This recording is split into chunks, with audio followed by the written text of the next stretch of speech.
திருச்சிற்றம்பலம். படித்ததில் பிடித்ததாக வள்ளுவனின் வாசகமான திருக்குறளில் தினம் ஒரு குறள்.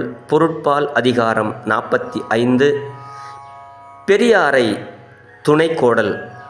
அதாவது அறிவு ஒழுக்கம் உடைய பெரியோரை துணையாக கொள்ள வேண்டும் என்கிறார் வள்ளுவ பெருந்தகை. குறள் எண் 447.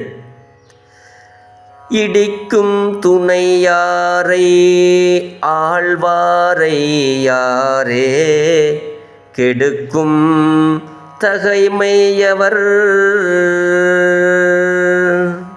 தெளிவுரை: தான் தவறு செய்தால் கண்டித்து உரைத்து திருத்தி அறிவுரை கூறும் சான்றோர்களின் துணை கொண்டு ஆட்சி நடத்தும் மன்னனை கெட்டொழிக்கும் ஆற்றலுள் பகைவர் எவரேனும் உளரோ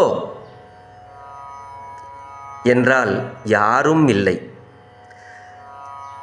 தவறு செய்துவிடாமல் காக்கும் சான்றோர் இருப்பின் அழிக்கும் பகை இல்லை, நம்மை அழிப்பதற்கு பகையே கிடையாது என்கிறார் வள்ளுவ பெருந்தகை.